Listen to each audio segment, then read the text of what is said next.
इतिहास के पन्नों में ना हमें अक्सर ऐसे युद्धों का जिक्र मिलता है जो सत्ता के लिए या फिर किसी विशाल साम्राज्य के लिए लड़े गए हों। हाँ बिल्कुल, रणनीतिक भूभाग या खजाने के लिए। सही कहा। लेकिन मतलब ये सोचना भी थोड़ा रोंगटे खड़े कर देता है कि एक ऐसा रण क्षेत्र हो जहां हजारों सैनिकों की तलवारें टकरा रही हो, चारों ओर धूल का गुबार हो। हाँ, और शूरवीरों का रक्त पानी की तरह बह रहा हो। और सबसे हैरानी की बात यह है कि ये सब किसी सोने चांदी या रियासत पर कब्जे के लिए नहीं हो रहा है। बिल्कुल नहीं, ये भीषण रक्तपात हो रहा है सिर्फ और सिर्फ एक तरबूज के लिए। जी हाँ, एक साधारण सा फल जिसे राजस्थानी भाषा में मतीरा कहा जाता है। सही कहा। तो आज के हमारे इस गहन अध्ययन का मुख्य विषय राजस्थान के इतिहास की एक ऐसी ही हैरान कर देने वाली घटना है। एकदम सही कहा आपने। उपलब्ध ऐतिहासिक दस्तावेजों और विस्तृत नोट्स का विश्लेषण करते हुए हमारा मिशन आज ये समझना है कि वर्ष 1644 ईस्वी में हुई मतीरे की राड़, तरबूज का युद्ध। हाँ, तो ये युद्ध आखिर कैसे शुरू हुआ? कैसे एक मामूली सा फल राजपूती स्वाभिमान और सीमाओं की संप्रभुता का इतना बड़ा प्रतीक बन गया? इतना बड़ा कि इसके लिए दुनिया के इतिहास का शायद एकमात्र फल का युद्ध लड़ा गया। बिल्कुल, चलिए इस दिलचस्प घटना की तह तक जाते हैं। तो ये वाकया वाकई ऐतिहासिक दृष्टि से बहुत ही अनोखा और विचारणीय है। जब हम इन ऐतिहासिक दस्तावेजों की परतों को खोलते हैं ना, तो ये स्पष्ट हो जाता है कि ये घटना केवल एक फल के लिए हुए रातों रात के विवाद तक सीमित नहीं थी। मतलब इसके पीछे कुछ और भी था। हाँ बिल्कुल, इस युद्ध के पीछे उस समय की गहरी राजनीतिक उथल-पुथल, कूटनीतिक तनाव और सदियों से पनप रहे शौर्य और स्वाभिमान की एक बहुत ही जटिल पृष्ठभूमि काम कर रही थी। तो मतीरा तो बस एक बहाना था। जी, ये टकराव तो बस एक बहाना था। असली लड़ाई तो सीमाओं के वर्चस्व की थी। और इस पूरी कहानी की गहराई को समझने के लिए हमें सबसे पहले राठौड़ वंश के उस अजेय साम्राज्य की नींव को समझना होगा, जिसने मरुधरा यानी राजस्थान की इस वीर भूमि पर अपना परचम लहराया था। दस्तावेजों को गहराई से खंगालने पर पता चलता है कि 1240 ईस्वी में राव सिंहाजी की स्थापना से लेकर 1459 ईस्वी में राव जोधाजी के शासनकाल तक राठौड़ों का दबदबा काफी बढ़ चुका था। जी, राठौड़ों का दबदबा किस कदर बढ़ चुका था ये देखने लायक है। इसी ऐतिहासिक यात्रा के दौरान 1459 ईस्वी में चिड़ियाटुंग पहाड़ी पर जोधपुर के प्रसिद्ध मेहरानगढ़ किले की नींव रखी गई, जो अपने आप में एक मिसाल है। बिल्कुल, ये महज पत्थरों का ढांचा नहीं था, बल्कि एक महाउदय का एक अटूट शक्ति का जीता जागता प्रतीक था। बिल्कुल, और साम्राज्य के इस विस्तारवाद की कड़ी में एक बहुत बड़ा और खौफनाक नाम जुड़ता है, हशमत वाले राजा मालदेव का। हशमत वाले राजा? हाँ, दस्तावेजों में स्पष्ट रूप से दर्ज है कि उन्होंने अपने जीवन काल में 52 युद्ध लड़े और 58 परगनों पर विजय प्राप्त की। रुकिए, यहाँ एक पारिभाषिक शब्द आया है। आगे बढ़ने से पहले क्या हम परगना शब्द को थोड़ा स्पष्ट कर सकते हैं? हाँ बिल्कुल, ताकि ऐतिहासिक संदर्भ पूरी तरह से साफ हो जाए। जरूर, मैं बताती हूँ। परगना मुगल और राजपूताना प्रशासन में ना कई गांवों के एक समूह या एक प्रशासनिक इकाई को कहा जाता था। अच्छा, मतलब जैसे आजकल के जिले होते हैं। हाँ आप इसे आज के समय की एक तहसील या जिले के समतुल्य मान सकते हैं।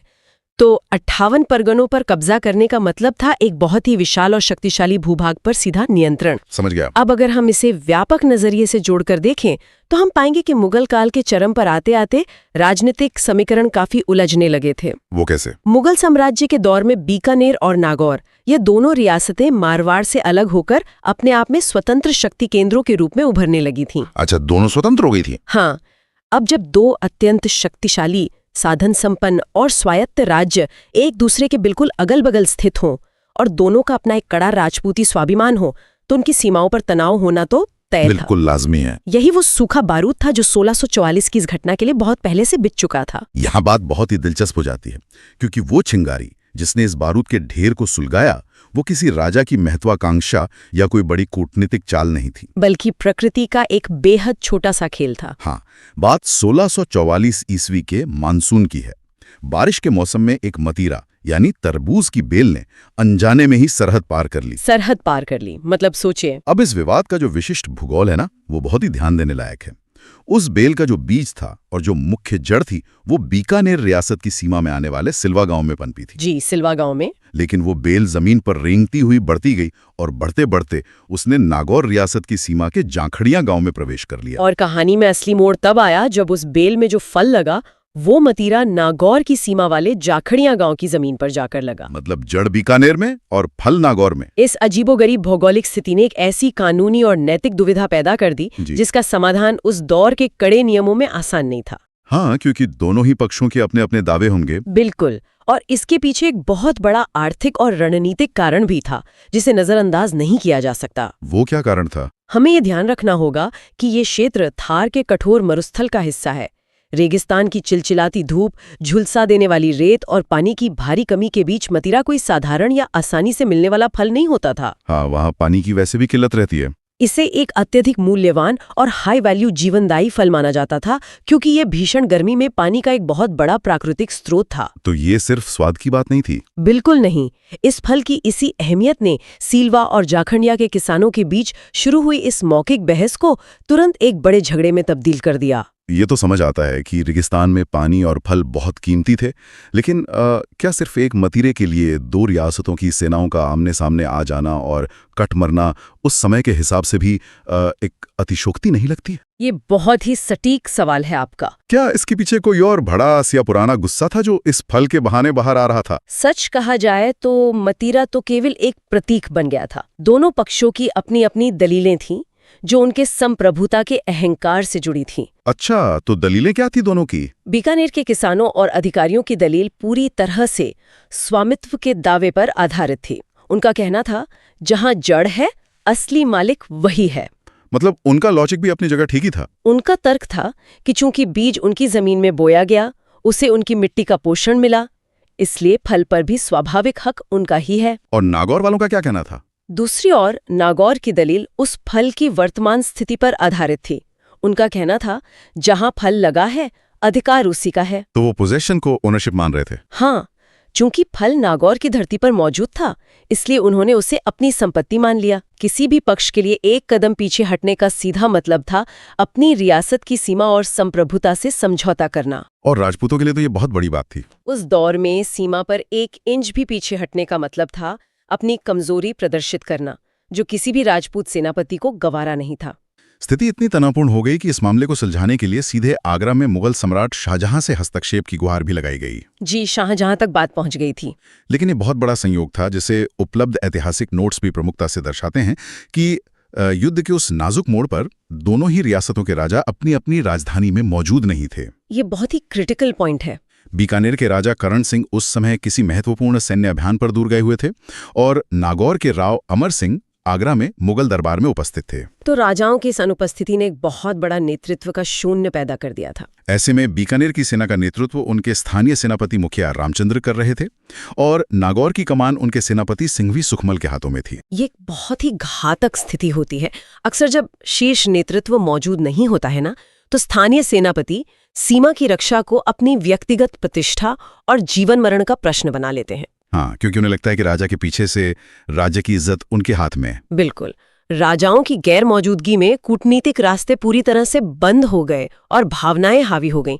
मुगलों की जो शाही कूटनीति इस विवाद को शांत कर सकती थी, वो भी दरबार से समय पर फैसला ना आ पाने के कारण विफल रही। मतलब दिल्ली दूर थी और फैसला आने से पहले ही तलवारें खिंच गईं। और जैसा कि आपने पूछा था कि क्या इसमें कोई पुरानी भड़ास थी, तो हाँ, दोनों सेनापतियों के मन में अपनी अपनी रियासत का वर्चस्व स्थापित करने की होड़ थी। तो एक छोटे से झगड़े ने भयंकर रूप ले लिया। इसका परिणाम ये हुआ कि जो विवाद केवल 2 किसानों के बीच एक मतीरे को लेकर शुरू हुआ था, वो देखते ही देखते 2 शक्तिशाली सेनाओं के बीच एक भीषण और विनाशकारी युद्ध में तब्दील हो गया। और ये रणभेरी का खौफनाक आगाज था।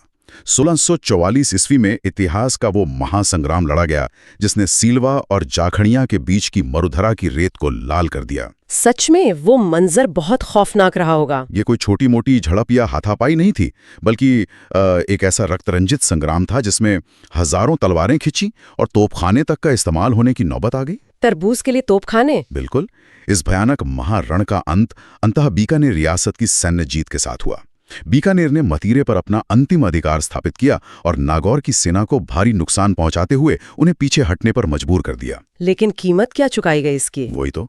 उसे एक तरबूज और उसके पीछे छिपे अहंकार के लिए जो कीमत चुकाई गई, वो बहुत ही स्तब्ध करने वाली है। हजारों शूरवीरों को रणभूमि में अपनी शहादत देनी पड़ी। यहाँ जो बात सबसे ज्यादा दिलचस्प है, वो ये है कि हमारे अभिलेखीय साक्ष्य इस बात की पुष्टि करते हैं कि ये बलिदान कितनी गहराई तक तत्कालीन समाज में बैठा हुआ था। वो कैसे पता चलता है? अध्ययन सामग्री में एक बहुत ही महत्वपूर्ण ऐतिहासिक शिलालेख का उल्लेख है। 1642 ईस्वी, जिसे हिंदू पंचांग के अनुसार विक्रम संवत 1699 भी कहा गया है। उसका एक शिलालेख इस युद्ध से जुड़े एक मार्मिक पहलू को सामने लाता है। मार्मिक पहलू? हाँ, ये शिलालेख केसरी सिंह और उनकी पत्नी समथदे के सती होने की पुष्टि करता है। ये साक्ष्य केवल एक मृत्यु का प्रमाण नहीं है, बल्कि ये दर्शाता है कि मारवाड़ के इस पूरे क्षेत्र में अपनी सीमा और अपनी जमीन की रक्षा के लिए प्राणों की आहुति देना कितने गौरव की बात मानी जाती थी। रुकिए, यहाँ दस्तावेजों में एक बहुत बड़ा झोल नजर आ रहा है। कैसा झोल? अगर ये मतीरे का युद्ध 1644 ईस्वी में लड़ा गया था, जैसा कि हमने अभी चर्चा की, तो ये केसरी सिंह और समथदे के सती होने का शिलालेख 1642 ईस्वी का कैसे हो सकता है? हाँ, ये एक जायज सवाल है। ये तो युद्ध से 2 साल पहले की बात हो गई ना। क्या ऐतिहासिक तारीखों में कोई गड़बड़ी है? ये आपका बहुत ही शानदार अवलोकन है। इतिहास के दस्तावेजों में ना अक्सर ऐसे विरोधाभास मिलते हैं जो शोधकर्ताओं को सोचने पर मजबूर कर देते हैं। तो इसका समाधान क्या है? सबसे पहले तो विक्रम संवत को समझ लेते हैं। ये हिंदू कैलेंडर है जो ग्रेगोरियन कैलेंडर से 57 साल आगे चलता है। जी, वो तो है। तो विक्रम संवत 1699 बिल्कुल 1642 ईस्वी ही बैठता है।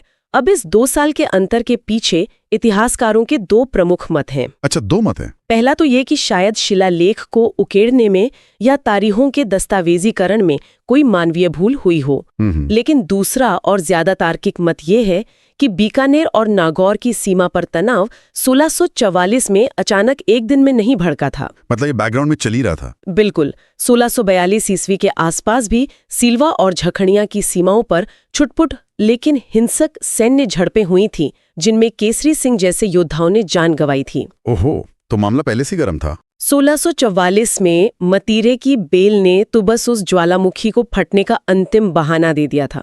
ये विसंगति ही हमें बताती है कि इतिहास एक सीधी रेखा में नहीं चलता, बल्कि ये बहुत ही उलझा हुआ और जटिल होता है। ये स्पष्टीकरण बहुत ही तार्किक लगता है। यानी खून खराबे की नींव तो पहले ही रखी जा चुकी थी। बिल्कुल सही। अब जब हम नागौर की सेना के अड़ियल रवैये की बात कर रहे हैं, तो इस चर्चा में नागौर के तत्कालीन शासक राव अमर सिंह का जिक्र आना बहुत जरूरी है। हाँ, उनके बिना तो ये कहानी अधूरी है। भले ही वे युद्ध के समय आगरा में थे, लेकिन उनकी सेना का आक्रामक रवैया सीधे उनके व्यक्तित्व से प्रेरित था। अध्ययन नोट्स उनके जीवन पर एक विशेष प्रकाश डालते हैं। क्या बताते हैं नोट्स? राव अमर सिंह दरअसल महाराजा गज सिंह प्रथम के ज्येष्ठ पुत्र थे, यानी मारवाड़ के असली वारिस। लेकिन उनके अत्यंत उग्र, विद्रोही और आक्रामक स्वभाव के कारण उन्हें मारवाड़ के उत्तराधिकार से वंचित करके निर्वासित कर दिया गया था। ये बहुत बड़ी बात थी उस समय। जिसके बाद वे मुगल दरबार की सेवा में चले गए और शाहजहां ने उन्हें नागौर की जागीर सौंप दी। यहाँ जागीर शब्द का अर्थ समझना भी जरूरी है श्रोताओं के लिए। हाँ। आप बताइए। जागीर उस समय राजा या सम्राट द्वारा किसी मनसबदार या सामंत को दी गई भूमि या क्षेत्र होता था, जहां से वे राजस्व वसूल कर सकते थे और अपनी सेना का भरण पोषण कर सकते थे। तो एक तरह से वो वहां के प्रशासक हो गए। तो नागौर राव अमर सिंह की जागीर बन गया। उनका व्यक्तित्व ही कुछ ऐसा था जिसे इतिहास में अजय वीरता, क्रोध और निर्भीकता के रूप में याद किया जाता है। उन्हें एक बहुत ही विशेष और खौफनाक ऐतिहासिक उपाधि दी गई है। और वो उपाधि क्या है? कटार का धनी। कटार का धनी। और ये उपाधि उन्हें यूं ही नहीं मिल गई थी। इसके पीछे मुगल दरबार की एक बहुत ही दुस्साहसिक घटना है ना? बिल्कुल। जब हम पूछते हैं कि नागौर के सेनापति सुकमल ने एक कदम भी पीछे क्यों नहीं हटाया, तो उसका जवाब राव अमर सिंह के इसी खौफ में छिपा है। क्या हुआ था दरबार में? मुगल दरबार में मीर बख्शी सलावत खां हुआ करते थे। मीर बख्शी कोई छोटा पद नहीं था, बल्कि वो पूरे मुगल साम्राज्य के सैन्य विभाग का सर्वोच्च अधिकारी होता था। मतलब सेना का सुप्रीम कमांडर। एक बार भरे दरबार में सलावत खां ने अमर सिंह को कुछ अपशब्द कह दिए या उन्हें गवार कह दिया। फिर क्या हुआ? अमर सिंह का राजपूती खून खौल उठा और उन्होंने शाहजहां की मौजूदगी की परवाह किए बिना भरे दरबार में अपनी कटार निकाली और मीर बख्शी सलावत खां का वहीं वध कर दिया। भरे दरबार में? सोचिए, जिस राजा का मिजाज इतना उग्र हो कि वो मुगल बादशाह के सामने उसके सर्वोच्च सेनापति को मार गिराए, उसकी सेना के सेनापति एक तरबूज के लिए कैसे झुक सकते थे? ये तो असंभव था। ये घटना वाकई रोंगटे खड़े कर देने वाली है। उनकी बहादुरी के किस्से इतने मशहूर हुए कि आज भी सदियों बाद राजस्थान की सांस्कृतिक धरोहर में अमर सिंह राठौड़ के यानी लोकगीत और नाटक। हाँ, वो लोकगीत और नाटक बड़े गर्व और उत्साह के साथ गाए और मंचित किए जाते हैं। जी। और उनके शौर्य का एक बहुत बड़ा भौतिक प्रतीक आज भी नागौर दुर्ग में अजर अमर रूप से खड़ा है। उनकी 16 खंभों की छतरी। जी, उनकी 16 खंभों की छतरी। ये भव्य स्मारक अमर सिंह राठौड़ के अद्वितीय शौर्य और मुगल सेनाओं से लड़ते हुए उनके महान बलिदान का एक जीवंत प्रमाण है। उनका भौतिक शरीर भले ही शांत हो गया हो, लेकिन उनका प्रताप आज भी उन 16 खंभों में जीवित है। और ये इतिहास इतना विस्तृत है कि इन सभी घटनाओं, स्थानों और तारीखों को याद रखना कई बार मुश्किल हो जाता है। ये तो है। इसीलिए दस्तावेजों में इन्हें आसानी से याद रखने के लिए कुछ खास तरीके भी सुझाए गए हैं। हाँ, अध्ययन सामग्री में कुछ बेहतरीन अंग्रेजी सूत्र यानी मेमोरी एड्स दिए गए हैं ताकि मुख्य तथ्य हमेशा याद रहें। तो ज्ञानवर्धन के लिए इन स्मृति सूत्रों को साझा करते हैं। जरूर बताइए। पहला सूत्र है सीलवा रूट जाखनिया फ्रूट 1644।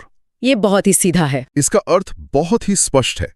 सीलवा गांव में उस बेल की जड़ थी, जाखनिया गांव में वो फल या मतीरा लगा था, और ये पूरा खूनी संघर्ष वर्ष 1644 ईस्वी में हुआ था। इससे सब कुछ एक बार में याद हो जाता है। ये एक छोटा सा सूत्र मतीरे की राड़ की पूरी भौगोलिक और ऐतिहासिक स्थिति को एक ही वाक्य में दिमाग में बैठा देता है।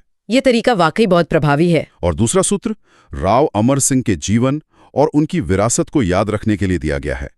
अमर, 16, पिलर्स, नागौर, सलावत। इसका भी विश्लेषण कर लेते हैं। जिसका अर्थ है अमर सिंह की प्रसिद्ध 16 खंभों की छतरी नागौर में स्थित है, और उन्होंने मुगल दरबार में सर्वोच्च सैन्य अधिकारी मीर बख्शी सलावत खां का वध किया था। ये सूत्र उनकी कटार का धनी होने की कहानी और उनके अंतिम स्मारक को एक साथ जोड़ देता है। तो ये सब बहुत आसानी से याद हो सकता है। यह स्मृति सूत्र उस जटिल ऐतिहासिक घटनाक्रम को याद रखने का एक